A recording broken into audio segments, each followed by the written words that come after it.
Chilling tales for dark nights.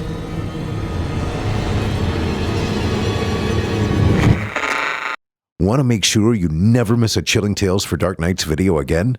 Be sure to subscribe and hit that bell to turn on notifications.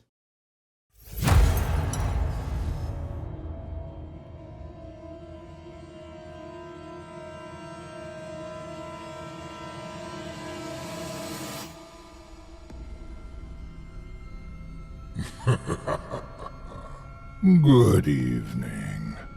I'm storyteller Otis Jiry, and I ain't your grandfather. From where I'm from, we don't do bedtime stories. And if that's what you were expecting, you're in the wrong place. If it's terrifying tales you're after, well then, I've got just the thing. Get comfortable, settle in, turn off the lights, if you dare. Your night is about to get a whole lot darker. Who needs sleep anyway?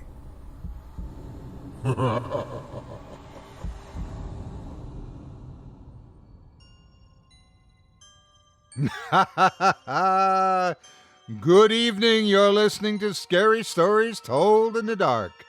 Welcome to Season 8, Episode 6.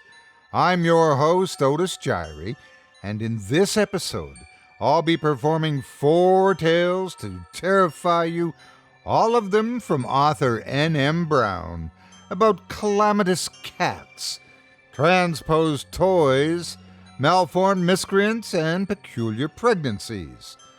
You're listening to the standard edition of tonight's program, which contains the first 2 spine-tingling stories. If you'd like to show your support and enjoy an extended version of this and other episodes with twice the terror, visit simplyscarypodcast.com and click Patrons in the upper menu to sign up today. Thank you for your support.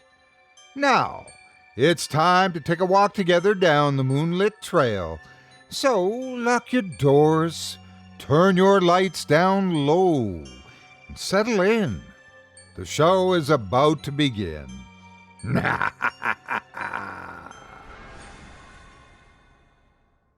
Our first tale tonight from N.M. Brown involves the disappearance of the neighborhood cat lady and a police officer who finds her diary. Turns out sometimes it's not the person who collects the cats, but the other way. Well, that would be spoiling things, wouldn't it? Without further ado, I present to you Cat Call. I worked for over 20 years as a police officer for the Lindley County Sheriff's Office before retiring at the beginning of last year. I've often been asked a lot of questions about my time in law enforcement. The main one, of course, being, what is one of the worst things you've ever seen on the job? Everyone gets a differently tailored version of events, depending on how well I know them personally or how old they are. Needless to say, I've told this story many different times, in many different ways. It's high time I told the only version that matters. The disgusting, unadulterated truth. In here, I got the door open. A fellow officer's voice bellowed as I exited my squad car. Dozens of cats scattered in every direction at the sound of the approaching vehicles. The house we arrived at was derelict. Rundown would be, the generous thing to say. The yard was as overgrown and unloved as the house, and the closer we got to the front door, the harder it was not to gag. The wood of the porch steps was rickety and frayed, as if slashed with millions of tiny knives. The overwhelming smell of ammonia and bad meat wafted from within. We'd been getting calls about this lady for weeks now, complaining about the cats. They absolutely consumed almost every inch of her yard during certain parts of the year. She appeared to be taking good care of them. Not much you could do with that, really, as far as the law is concerned. However, over the previous week, the calls had rapidly increased. Now, with a change in the usual reports, saying the cats were looking sickly, and at least one was feared to be deceased. I hated to be the one to answer this call. My childhood home was overrun with cats. I was the kid at school no one sat near because he smelled like cat piss. My daughter has only one, and she takes care of him very well, keeping him far out of my way. I never had the stomach or the heart to tell her how much I hated them. I slowly entered the house, gun drawn, and ready for what awaited me. The inside was an absolute mess of food smears, hair, and animal feces turned white and fuzzed with age. That all-too-familiar smell hit me, consuming me with a sense of dreadful nostalgia. I didn't understand how a house could be so dusty, but so oily at the same time. Almost every piece of furniture was frayed, just like the porch steps and banisters were. The sofa was also all ripped to hell, the insides gutted and bulging out in tufts of piss-stained orange foam. The wooden fabric table legs had been clawed so much that I was surprised it was still able to stand.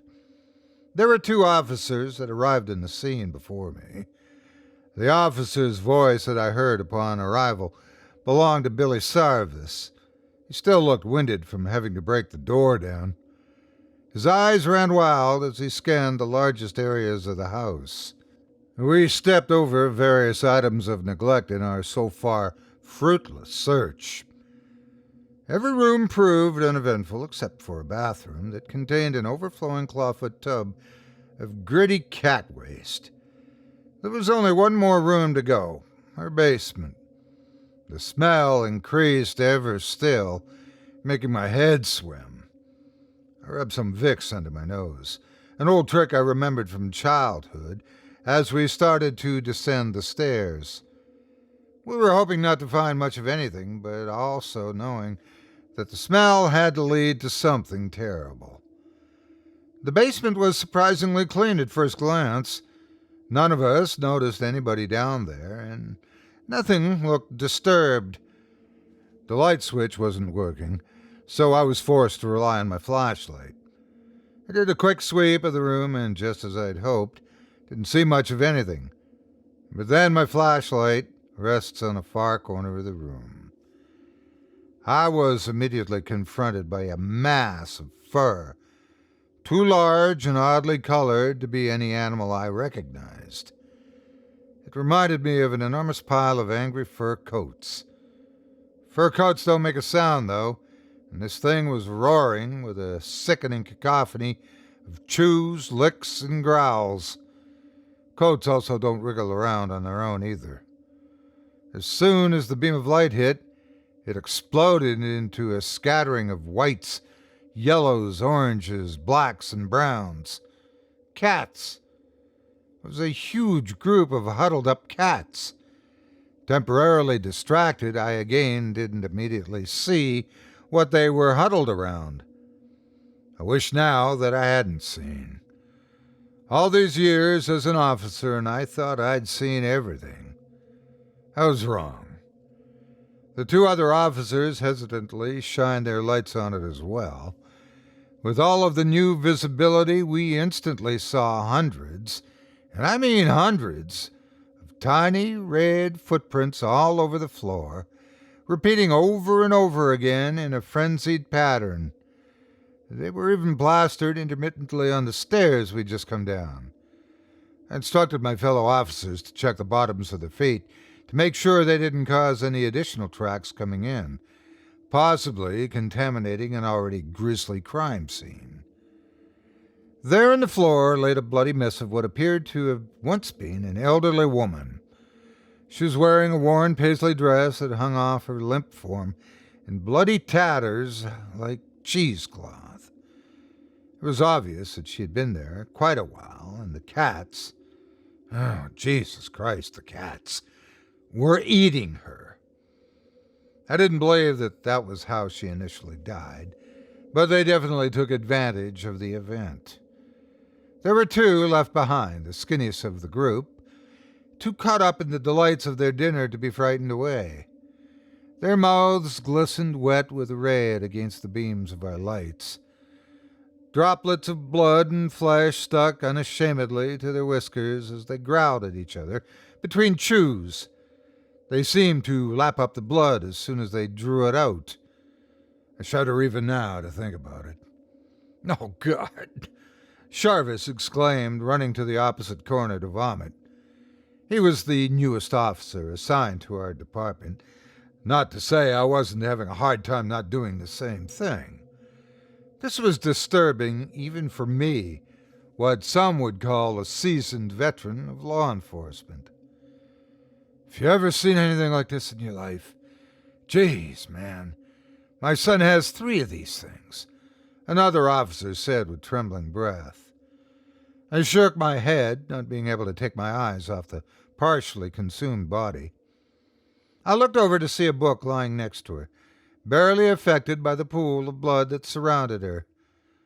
I put on gloves to pick it up. It appears to be a journal of some sort. We called for the coroner, animal control, and forensics to come to the scene. I opened the book and began reading while I waited for them to arrive. July 10, 1980. The first thing I'll say is that I've never been much of a cat person. Honestly, I'm not really a pet person at all, but especially not cats. Their litter box fumes that take over the entire house, all of the hair left lying around, and the constant grooming always grosses me out. Also, why is it that every time a cat jumps and decides they want to cuddle, they always present themselves butt first? Is it just me? I don't know. I'm not completely heartless. The sad puppy eyes get me just as much as the next gal. I wouldn't wish harm on an animal. I just don't find them necessary as companions. So, when I find a strange kitty sitting on my porch steps, I'm a bit confused. I know I'm not going to get any fans here, but I'm sure if I just didn't feed it, eventually it will go away. July 18, 1980. I was wrong. A week later, and still, morning after morning, on my way out the door, there it sits. She, is a tuxedo cat with short hair and 1.5 ears.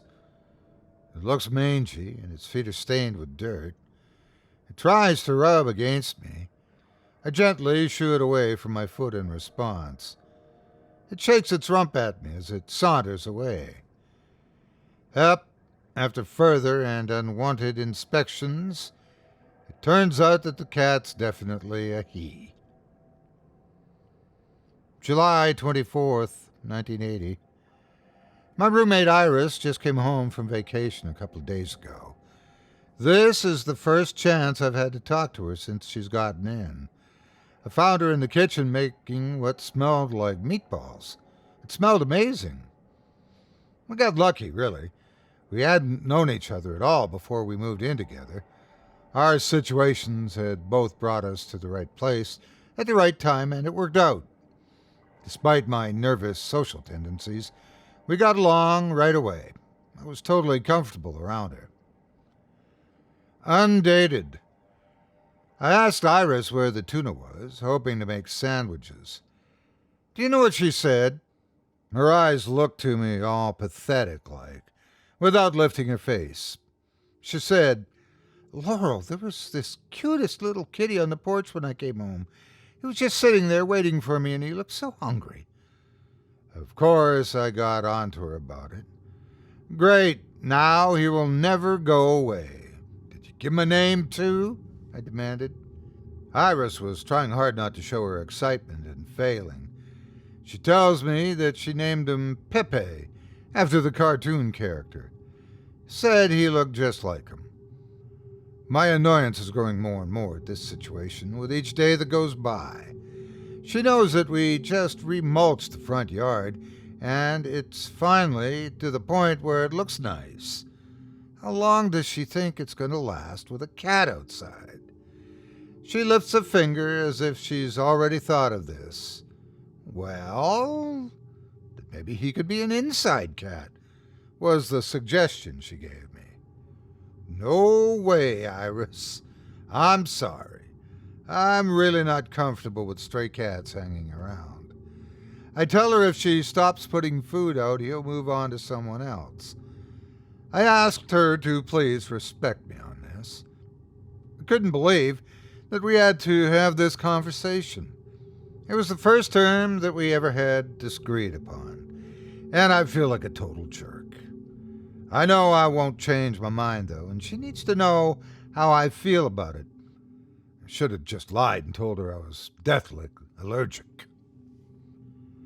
August 4th, 1980.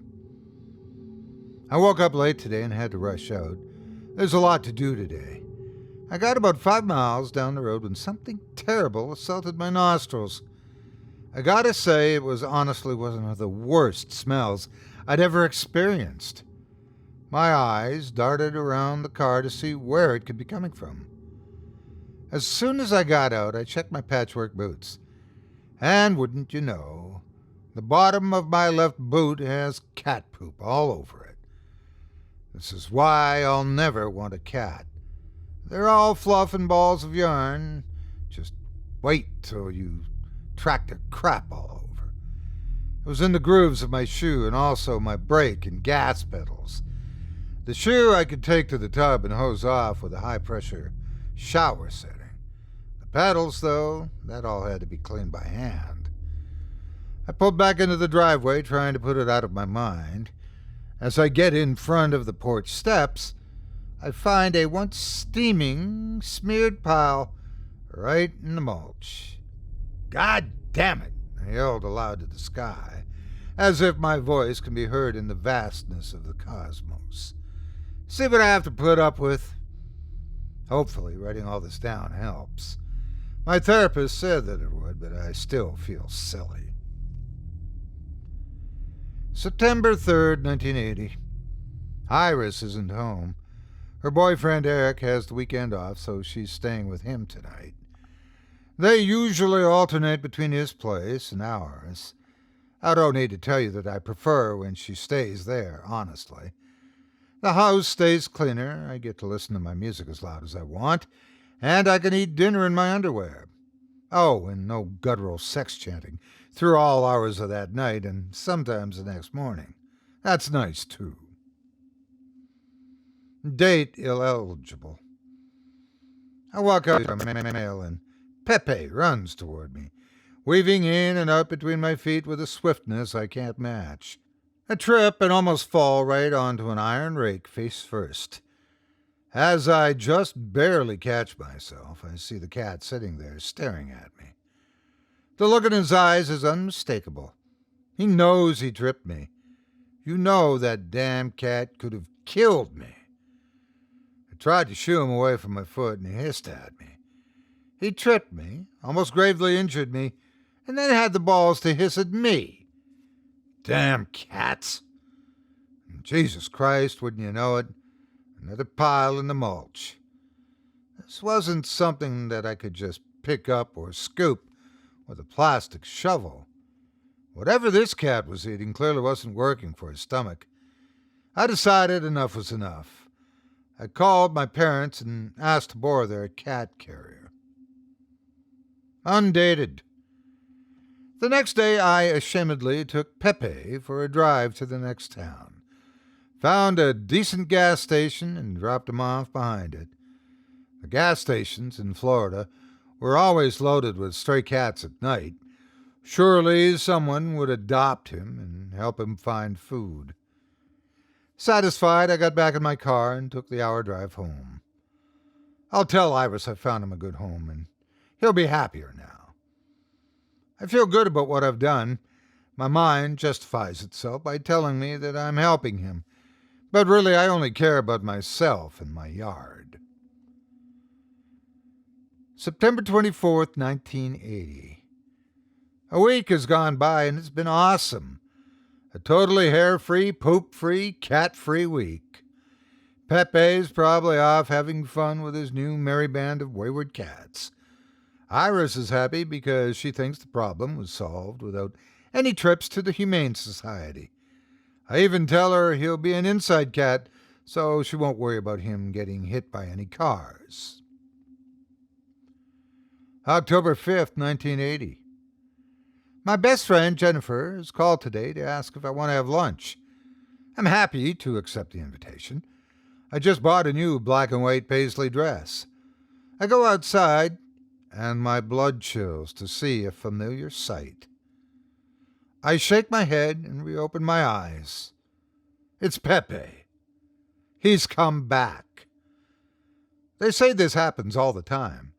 Pets travel great distances to find their owners. We've been seeing this cat for less than 2 months, though, and I have no emotional relationship with him. He sits on his hind legs, sharpening his claws on my tires. "Stop that!" I yell. I know cat's claws can't flatten a tire from one time, but over time and with repetition, they sure might. I got into my car to leave and turned on the air. My windshield was wet. The wipers smeared it in a way that told me it's not just water. Instantly, the smell of ammonia wafted in from my AC vents. The cat. Also, that's another thing. Remember when things got weird earlier with me talking about the cat scat? Well, the same also goes for cat urine. No other animal is like it, with the males being the worst. It's hard to get the scent out of your clothes. Laurel's no cat reason, number 74. Sometimes they won't even use the cleanest of cat boxes and will just piss on your clothes. Real nice. How in the hell was I going to clean this up? It had already dripped down under the hood of my car and affected every single atom of air that came through the vents. With it being almost 90 degrees outside, what choice did I have but to endure it? I made sure, discreetly, when I got out of my car that the smell didn't transfer to my dress. I went in and met with my long-missed friend, Jennifer, putting Pepe far out of my mind. We had such a good time and had more drinks than expected. Pretty soon I was wasted, emboldened by alcohol, and rejuvenated by my visit. I have to admit, it almost didn't even bother me that I had to sit in the equivalent of a human cat box on my way home. I rolled the windows down as the night brought in refreshing, cool air. I pulled up to my driveway, and there he sat, that cat. I swear he leered at me when I opened my car door, but I didn't even care. It felt amazing. As I walked by him to go up the steps, he swatted at my foot, catching a toe with his claw and drawing blood. What the hell, cat? November 22nd, 1980. I'm not proud of myself, and I wish I could blame it on temporary insanity due to blood loss. But this is what happened. I went right inside my house, got a pinch of weed, a knife, and a can of cat food Iris had bought. If I was going to do this, I wanted to make him feel good first. I sprinkled the herb over the food, put it in this new thing called a Tupperware container, and returned outside. He eyed me warily, seeing and smelling the container from afar. I sat it down and stepped away. As soon as he deems me at an appropriate distance, he circled the food bowl. He sniffed at it a couple of times, then jumped back as if it's going to lunge at him and bite him. Finally, he settled in and started really chowing down. I crept up behind him and steadied the knife, determined to get him right the first time. There wouldn't be a second try. With one swift motion, I grabbed the scruff of his neck, held him down, and cut off his tail. I was afraid the blade wouldn't make it all the way through in one shot, but it did. He howled in pain and released from my grip, turning around to attack me. I covered him with a towel and held him off there. He eventually fell silent and still, knowing he's not able to run off. My hands were bloody and I was still delirious from drinking earlier in the day. Iris just happened to pull up in her car at this point. She leapt out and started running to me, not sure what she's seeing. "Laurel, are you hurt? What happened to your hands?" Upon seeing the cat, her face darkens. I could actually see flames in her eyes. That's it. To not prefer animals is one thing. But this is totally sick. He's an innocent creature. Her eyes filled with tears. "Screw it. I was going to tell you after we paid rent, but I'm moving in with Eric. You need to get him to a vet." But then the cat had disappeared. I knew what I did was messed up. I don't blame her for reacting the way she did. The mind doesn't work that way when you're drunk, though, does it? "Fine," I responded, slurring my speech. "Go live with your boyfriend. I'll be just fine here on my own, and with no pets." I don't mean it. How far could our friendship possibly progress now, though? Sometimes it's best to just let things go, even people. December 1st, 1980. Eric's truck came and went a few times over the days to help her move things. Iris and I didn't even say goodbye, really. She tried to talk to me, but I was too distracted by staring out the window, making sure the cat was gone for good. Eventually I heard her say, "Fine, bye then. If that cat comes back, just call me. I'll take it home with me." It sounds odd hearing her say the word home, and knowing she's not referring to this place. She muttered "animal killer" on the way out the door. After she left, I decided it was time for me to leave the house again. I was going to go out on the town to treat myself to a night out. Maybe I could find a nice man to sweat my frustrations out with. Forget the mess about Iris and the cat. A night away was most definitely exactly what I needed, and soon. Date ineligible. I went out and had such a nice time. Know that I went out, had fun, looked for some company, found some company, and spent the night. I had a few drinks, not nearly as many as the time before. Definitely not enough to excuse my decisions. I woke up feeling dried out and excited to go home. I slipped out the arm atop me and snuck out the front door. When I arrived home, I once again could not believe my eyes. Out through my windshield, I saw that my entire porch was shredded. It looked like a whole kennel of cats attacked the porch all at once. Their claws ate away at the wood like sharp termites. How the hell could one cat have done all of this, especially an injured one? Forget about me being pissed off. This was just getting scary now. This porch was hand-built by the man who rented the house's grandfather. Can you imagine how pissed he'll be once he saw this? There's no way this cat isn't intentionally malicious. I've had enough. December 25th, 1980.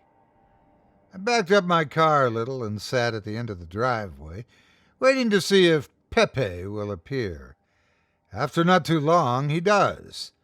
He saunters up to the porch, tail stub mangled and yellow with infection. He sharpens his claws a few quick times, almost as if he knows I'm watching. He walked to the middle of the yard and lay there, sunbathing like he owns the place. I put my car into drive and floored it. There was no way this asshole would have the time to get away, and this time I'd be done for good. No more cat crap, I thought, as I felt the tires go over the bump. No more pissing on my car, I thought, as I reversed to run over him again. No more cat.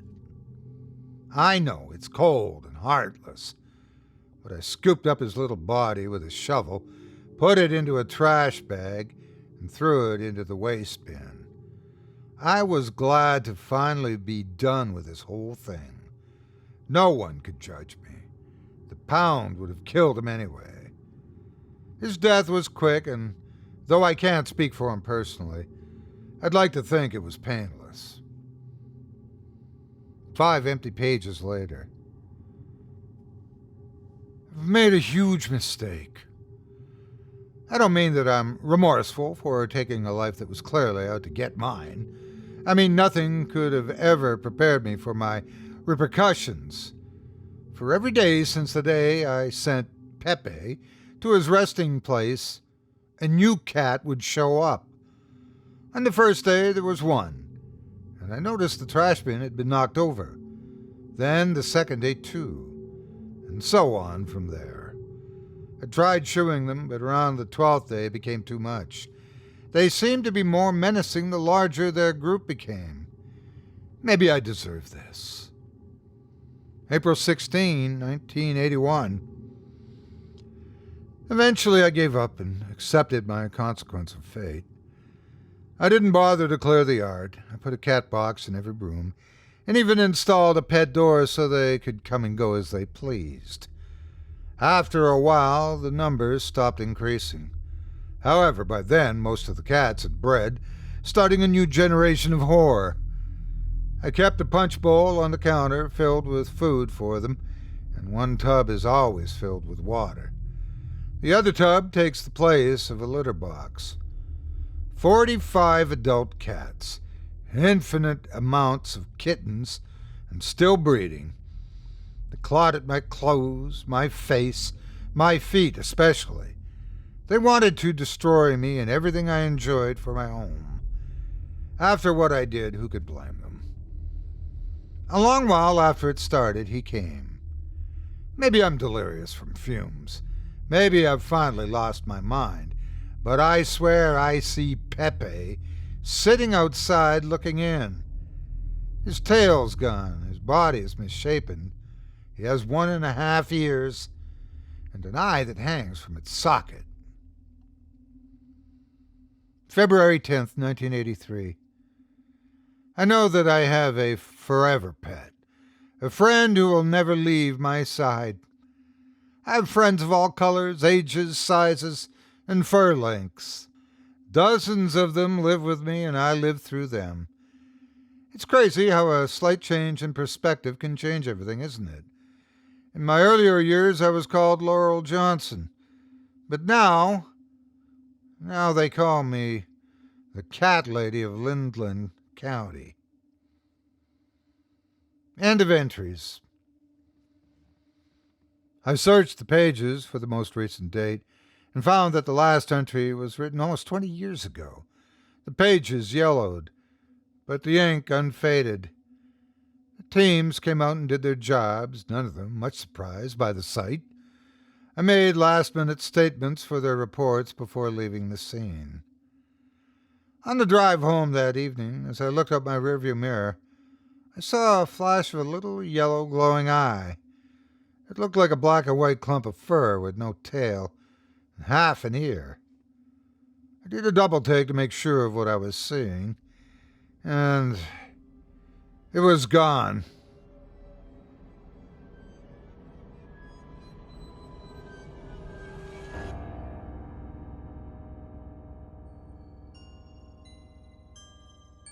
I hope you enjoyed Cat Call, as written by author N.M. Brown and performed by yours truly.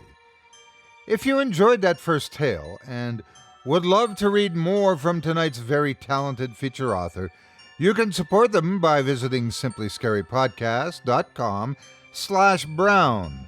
This will lead you to the scariest place of all, her Amazon.com profile, where you can buy her books and find out about her other projects. And by all means, if you enjoy what you read, Don't forget to leave her a 5-star review and a kind word, and let her know you heard about her here on this show. Thanks again for your support of this program and of tonight's featured author. Our second trip, courtesy once again of N.M. Brown, is about a single father and his young child, and how he tries his best to keep appointments on time. But sometimes you just need to make a stop. This one leads to what one might call a rather interesting afternoon. Without further ado, I present to you Roadside. You know those people who tell the time of events to 15 minutes earlier than they start because, they'll be late? The people who would be late to their own funerals, as the saying goes. Well, that's me. Prepare as I might, I can never seem to get anywhere on time. It's the most frustrating trait ever, but yet it's absolutely always my fault. It hasn't always been this way. Before I had my daughter Bryn, almost 9 months ago, I was one of those people who took punctuality very seriously. The kind of guy who looked at the traffic flow on his phone and made sure to get gas the day before. I even set my oven clock 5 minutes fast, so there would always be a 5-minute advantage. I was prepared for most obstacles. However, what I couldn't prepare for was the unpredictability of Bryn.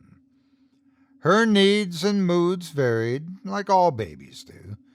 There was no rhyme or reason to her play. She did what she wanted, when she wanted, no matter if it made sense or not. It's like she was saying, "No, Dad, I'll lay here and eat my foot for exactly 1 minute and 27 seconds. If you attempt to remove it before this time passes, you'll be met with total non-cooperation. Not to mention the crying and flailing of the limbs." We had a good enough routine before her mother left us about 3 months ago. I'm ashamed to admit I threw away the outfit our daughter was wearing the day that she left. Over the preceding weeks, she had been donating a lot of her things to Goodwill. Supposedly it was to make more room in our closet. My wife said she was trying to be less materialistic for the new year. It turns out she'd been moving her things to another house. Newfound parenthood hadn't been going well for us. I told her to take a night out with her friends, while I spent one-on-one time with Bryn. When I kissed her goodbye that night, I had no idea she'd never be coming back.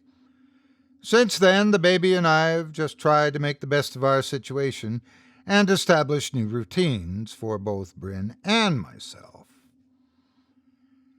These are the thoughts running through my head as I rush to Bryn's 9-month doctor checkup. We're early for once. Set and out the door. Then, naturally, she pokes the nipple through her bottle and pours it all over herself. So we go back in the house, clean her up, and repeat the process. It's 9:19 and her appointment is at 9:30. It will easily take 20 minutes to get there, and that's with cooperative traffic. I'm not going to super speed or lane weave just to be on time. We'll just have to be a little late, again, as usual. We're almost there. There are only about 5 miles left. I start to allow myself to relax my shoulders a little when Bryn starts wailing. Oh, Christ, not again. Not now. I think to myself, figuring she poked through her bottle again. You can't take a dirty baby to the doctor, ever, but mostly not for a checkup. It just doesn't look right. It isn't right. The pitch and repetition of her screaming are making my head feel like a kettle that's about to boil. Before it reaches its crescendo of shrill whistling, I pull over. If I knew then what I know now, I would never have stopped or would have pulled into the nearest gas station. Anything other than where I chose to stop at. I pull over and get out of the car and open the door of the back seat. There she is, snotty and red-faced. Her blonde curls are sticking to her face with the sweat of frustration. My little sweetheart. She looks just like her mother when she cries. It makes me sad, but I can't think about that now. She knew what she was doing when she left us. No sense in keeping her ghost around, especially in my own head. We pull over next to a little roadside memorial. A slightly worn but still pretty silver and pink cross is placed where the flowers, withered by the hands of time, and various other trinkets of memory. The name on the cross simply reads, Emily Semple. It looks to be a child's, and that makes me sadder to think about than when I think about my wife. It's something, at least, I thought. A temporary mental vacation into someone else's hell to be able to escape my own. I look her over, and thankfully she hasn't spilled her bottle. Maybe we still have a chance of being somewhat on time. I hand her the bottle back, wipe her face, and kiss her forehead, thinking if I show her love, it will help calm her down. As if she could read my mind, she throws her bottle, and it bounces off my forehead and onto the floor. Great. I haven't realized how much of a shameful mess my car has become. Napkins, empty bottles, condiment wrappers, baby toys, and maybe even a French fry or two litter the seats and floorboards. In my effort to retrieve the bottle, I knock some things out of my car onto the roadside. The wind starts to blow some of them into the road. So, not wanting to travel too far away from the car, I grab what I can and stuff the items back into the back seat on the floor, to be cleaned or forgotten about at a later date. We make it to the doctor's office a whopping 20 minutes late. I sheepishly grin and apologize, hoping they can still see her and I don't have to make another appointment to come back. The front desk ladies' voices are understanding, but their eyes certainly had not been. Perhaps they softened when they saw me juggling a baby car seat, with a very loud pink diaper bag falling off my shoulder repeatedly as I tried to continue to calm her down. Yes, she was still wailing away. A nurse with a worn face but kind eyes comes over to us. Now, little lady, what seems to be the matter? That face is too beautiful to be scrunched up screaming like that. Are you hungry? Do you want Daddy to rock you? She turns her gaze to me with a smile.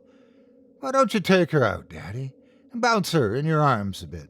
Some babies just hate to be in their car seats any longer than they have to be. I smile, thank her, and take her advice. Just as I get her out and sit down with her, the door opens. Michael Hollander and Baby Bryn, we're ready to see you now. Come on back to room 4 with the white and yellow clouds. I gather up all of our things and head back to the room. Bryn finally settles down and snuggles onto my shoulder. Her thumb's in her mouth, so I knew all was well in Brynville. That's one of her happy places. Taking the thumb train to Brynville, her mom used to say. 2 vaccinations and a few spoons of ice cream later, we pull back in the driveway, ready to recover from the whole ordeal. As I pull her seat out of the car, I notice a little pink elephant with a yellow star on its side. I pick it up and hand it to her as I take her into the house. She coos appreciatively as she grabs onto it. I don't remember buying this for her. It probably came from her grandmother's house. She always dotes on her. Every time she's out and sees something babyish, she always gets it for her. It was just too cute, and Mimi couldn't leave it there when Bryn would love it so much, she says. Rena, or Mimi as she proclaims herself, is Bryn's maternal grandmother. Since my wife left us, she's gone above and beyond to step up and be there. I think it makes her feel better about the whole situation, as if she somehow feels responsible for her daughter's selfishness and actions. My mother is long gone, and Rita is such a beautiful part of Bryn's life. I would never do anything to take that away from either of them. It's hard to find people you trust to help you, and it's become so hard to do on my own. I'm so thankful for every second with my baby, but I definitely wasn't expecting to raise her on my own. That was never the plan. My phone rings. Speaking of, it's Rena calling. She had told me to call her after the appointment was over, and I'd forgotten. I quickly tried to think of a somewhat acceptable excuse while I placed Bryn in her crib. Coming up with nothing and mentally exhausted, I answered the phone. "Hello," I answer. "Hey, Michael, how did the baby girl's appointment go today? You know how I worry about our princess," she asked me. A couple of shots and some tears, nothing a little ice cream couldn't fix. She's in the 78th percentile for height and 74th for weight, and Doc says she's doing beautifully. I replied proudly. I can hear a subtle sigh of relief from her end of the phone. Good. I'm glad she's doing okay. Do both of you have plans for the day? There's a hopeful tone in her voice as she asks this. No, not really. I'm just going to get some cleaning done.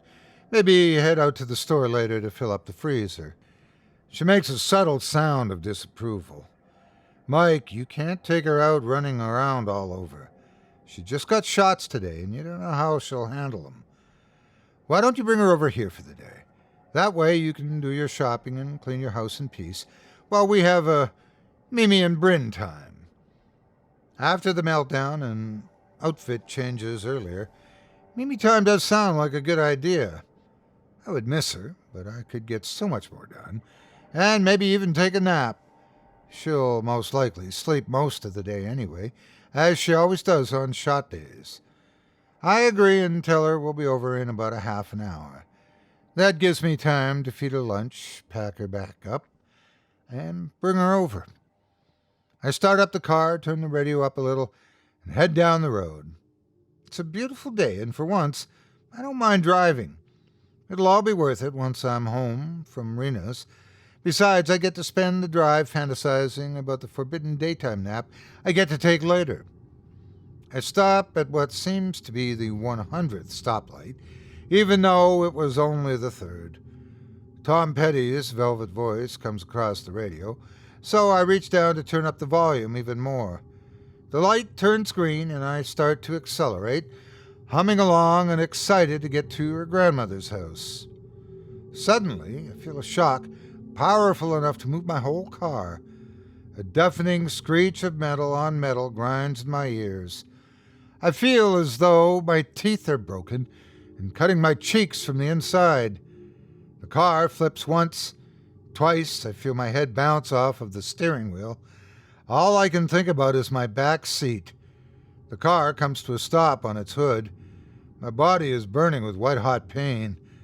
Warm, thin blood runs into my eyes as I try to survey my surroundings and stay awake. What I actually think are loose teeth are actually broken glass from my window. It cuts the thin tissue of my chapped lips as I spit it through them. I must have gotten hit, possibly T-boned, I started to fear. My head swims and my eyes become heavy. The dust inside my car starts to float around me in slow motion, and I feel like a computer shutting down one application at a time.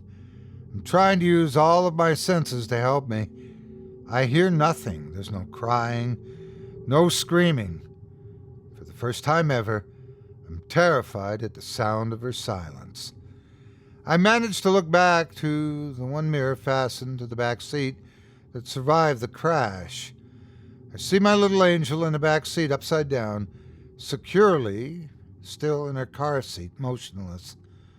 I could fool myself into thinking she's sleeping if not for her neck bent at an unnatural angle and the blood that coats her entire car seat. The last thing I see before I lose consciousness is a little redhead girl standing on the smoking road in front of my windshield. Her face is dirty and caked with dried blood. She's wearing what I guess must have been, at one time, a white dress with yellow daisies on it. Her broken finger points accusingly at me through my broken windshield. The hatred of her gaze is the last thing my mind registers as I begin to fade away. My eyes shoot open with a startled breath as the phone rings. I strangely find myself at home in my chair. A mixture of relief, disbelief, and surrealism washes over me as I take in my current reality. I jolt to a standing position and run to my mirror, examining my head where it hit the steering wheel. There's nothing. No pain, no bruises or cuts, nothing. Confused but hopeful, I run to Bryn's room, thankful to see that she's sleeping peacefully in her crib. Either I'm losing my mind, or that was the most realistic dream I've ever had. I rush to her, not even caring if I wake her up. She wakes up and is smiling at me. Her little hand drops something as I lift her up. I look down and see the little pink elephant with the yellow star. I must have fallen asleep after her appointment today. The phone rings again and startles me. My heart springs to life, thinking it might be my wife. Maybe her mom is calling to check on her, to say that she misses us. My heart springs to life in hopes that she was calling to tell me that she'd lost her mind and wants to come back. I look at the phone and sadly realize that it's Rena. I don't answer and let it go to voicemail. I'm still shaken up from that experience and need to pull myself together.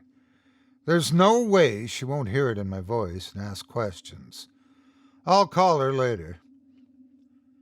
The phone then buzzes with a text message. It's Rena, not wanting to take silence for an answer, and says, "Hey, Michael, just calling to check on Bryn's doctor appointment today. If you don't have anything going on, please bring her over. I'd love to spend the day with her. Talk to you soon." Well, I'm definitely not going to be driving anywhere after what happened earlier. It will be a miracle if I don't see that image every time I close my eyes for the next 5 years. I'm not about to turn a foreboding dream into a reality. So I decided that Bryn and I will have a much-needed lazy day. I turn on some Netflix for me and my kiddo. I pop some popcorn for myself and sit down next to her on the couch. I let her snuggle into me, and we settle in like that for a little while. Halfway through devouring my popcorn bowl, she starts to eye it. She would look from me to the bowl and then back again. I withdraw it from her reach and tell her softly, no. She lets out an irritated grunt and furrows her brow, once again looking towards my bowl. Smiling at her spunk at this point, just thankful to have her breathing and alive, I let her have a piece. I walk to the bathroom, satisfied that she's at peace in one spot for once.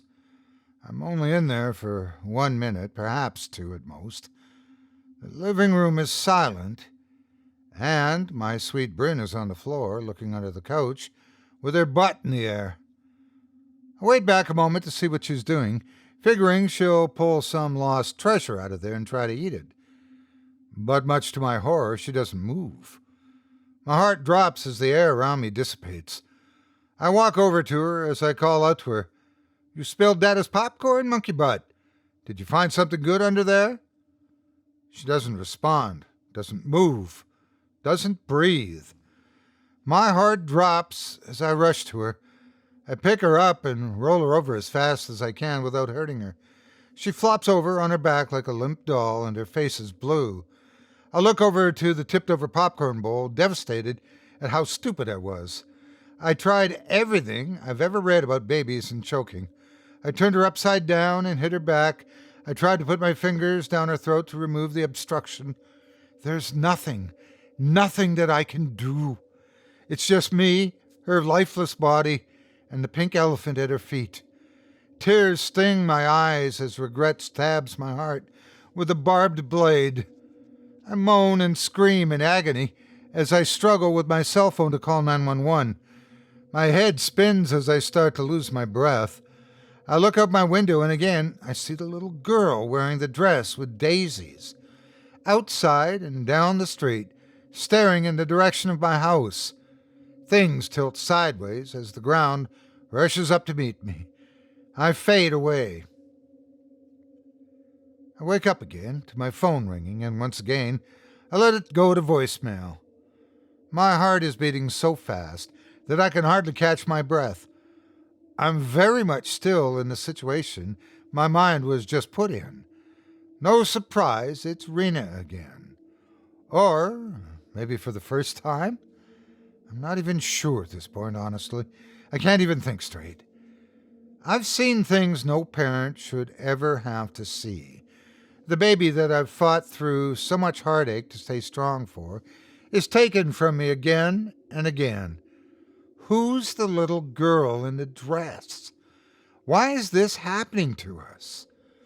Once again, I rush to Bryn's room. I'm all too pleased to see that she's there sleeping, holding the pink elephant in her hand. I take it away and set it off to the side.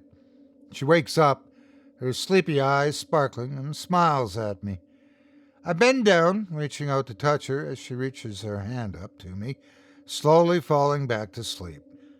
I let the hell we've been stuck in this week to melt away, soaking up her smile. Whatever's going on, whatever the hell I was stuck in right now, we were here. Right now, we are very much alive and okay. Today, we won't do anything. There'll be no car trips, no popcorn, no toys in her crib, no anything that can hurt my little girl. It's my only job in life to protect her, and I'll die trying. The same text message appears from Rena as before, and I decide to call her back. I try to sound as calm as I can, mentioning the same details about the doctor's appointment. This time, however, I decline the offer to come over, deciding not to tell her about the horrifying events of the day. If I doubt my own sanity at this point, why shouldn't she? After catching up for a bit, we arrange for me to drop Bryn off the next Sunday, and she asks, "What is Mimi's baby girl doing right now?" I reply, she's asleep in her bed holding on to that elephant. Hey, you have no idea how much she loves that. Where'd you find that? There's a pause. Michael, I never got her an elephant toy. I would have remembered. I make an excuse about Bryn waking up and hang up the phone feeling dazed. I go to my sweet Bryn. I've decided that I will take her to my room and put her in bed with me all day where nothing can hurt us. We just have to make it through the day and this nightmare will be over. I approach my baby's crib and she's still there. Only now she lays silent, not moving, not breathing. The silken skin on her arms is cold to the touch. Not again. Not again. Although at this point I've seen this far too many times and I'm comfortable with, the fear is always embedded in the back of my mind that this may be the last time. Maybe this time I'll pass out, wake up, and my little girl will still be gone. I frantically look around the room for something to hit myself with. Something, anything to make me pass out so we can begin this again, so I can have my Bryn again. I lost her mother, which still haunts me to this day. I cannot and will not lose her too. Where she goes, I go. She's my only light left in this world. It turns out I don't have to find anything. I feel my breath slow and the room tilt. The little girl in the dress's angry eyes follow me all the way to the floor. The more I see her, the more translucent and decomposed her form appears. My worst fear is that by the time there's nothing left, Bryn's chances will run out. I can't let that happen. The phone rings. I wake up and ignore the call. You know the drill. I run to my daughter and wake her up as gently as I can. Only one thing matters today. The only thing that can fix this. We unintentionally disturbed Emily's resting place. The only place that we have is to return this to where it came from. I stumble my way to the car with her and hastily strap her into her car seat. We take off in the direction of her doctor's office. I just pray I get there in time, with no red lights and no accidents. I see the pink and silver cross and immediately pull over. the contents of my stomach emptying themselves down the side of my car as I rush out of it. I open the back door and grab the elephant from Bryn's little hands. Her eyes get big and her lips puff out with a threat of oncoming tears. That doesn't matter now, though. I have what I need. As it leaves her hands, it starts raining. I look to the sky, torrents of droplets stabbing at my eyes, and scream out, "I'm sorry, Emily. We didn't mean to steal from you. Please, leave my baby alone. I never meant to take it. She deserves to live." There are tears falling from my eyes, and spit is flying from my lips. Please. With my free hand raised in surrender, I gently place the elephant next to the cross and back away. It may just be in my head, but I swear the air feels lighter, giving me the refreshment of promise. I hope to God that I did the right thing. Bryn and I just need to make it through one whole day. Sleep isn't kind to me, as the show 1,000 Ways to Die plays continuously throughout my mind like a movie screen. Only my daughter's the only cast member and starring role each and every time.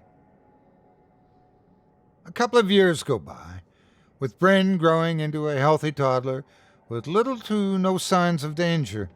Her hair has turned into an amber color over the changing seasons. It pains me more and more to see her grow into a physical carbon copy of her mother, but I'm ever so thankful to have each and every day with her. The events of the last years have taught me never to take her for granted.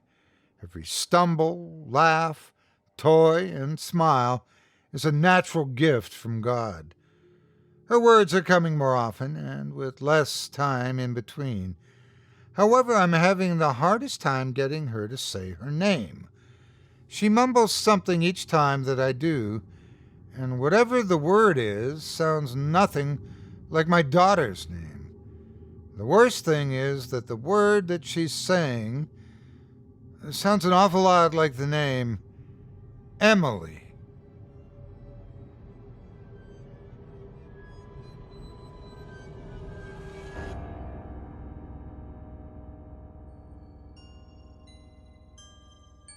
I hope you enjoyed Roadside by author N.M. Brown as performed by yours truly.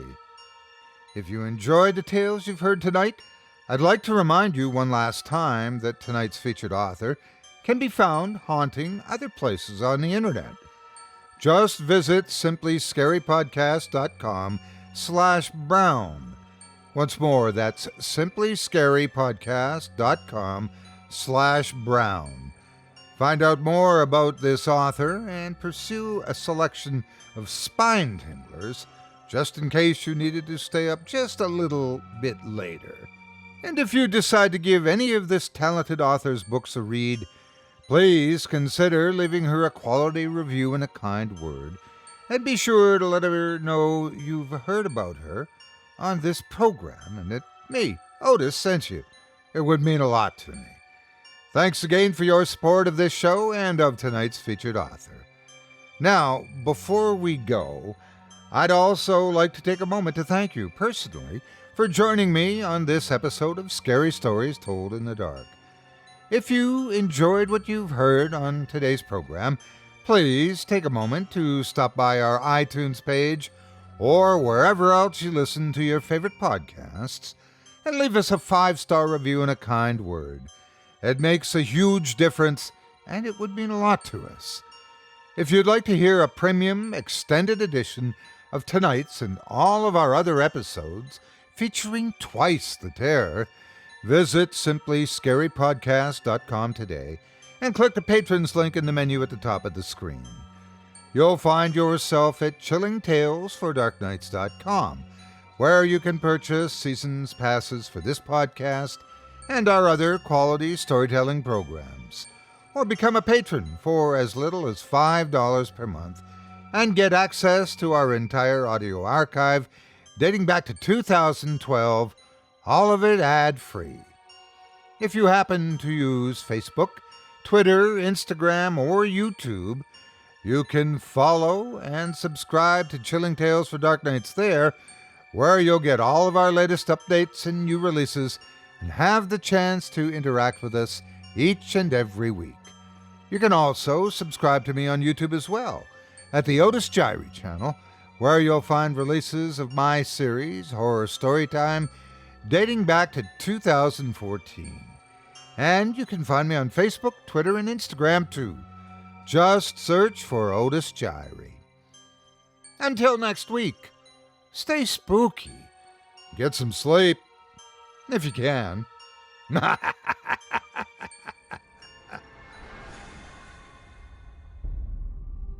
Thanks for listening.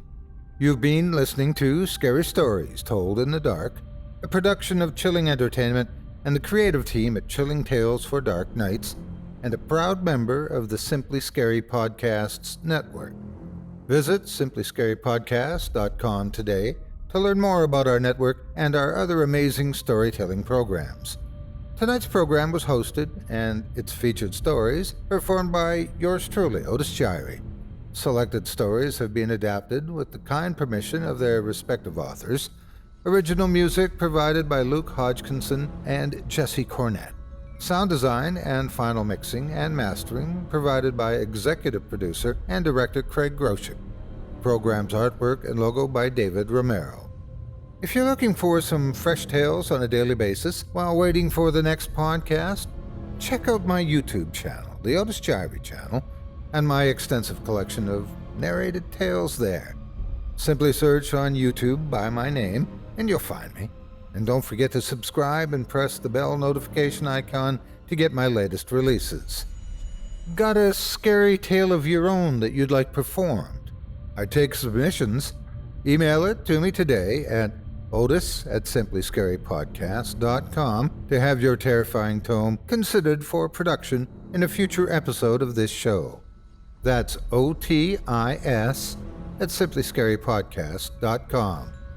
If you've enjoyed what you heard on tonight's program and are joining us on your favorite podcast app, subscribe to us to be sure you never miss an episode, and leave a 5-star review and a comment. Your feedback means a lot to me. You can also follow Chilling Tales for Dark Nights and yours truly on Facebook to connect anytime and get the latest updates on this and other programs and my channel. If you're listening on the Chilling Tales for Dark Nights YouTube channel, do us a favor and hit the subscribe button and the bell notification icon for ctfdn as well to get more spooky tales from me and the crew and another episode of this program each and every Wednesday. And don't forget to hit that thumbs up button to tell us how we're doing and leave a kind word or a request. And don't forget to visit us at chillingtalesfordarknights.com and consider supporting the team by becoming a patron. In addition to helping us out, you'll get exclusive access to our audio archive and ad-free downloads of all your favorite stories, including those you've heard on this program. As for me, I'll be back next Wednesday with more terrifying tales to keep you up all night. But that's all right. Who needs sleep anyway?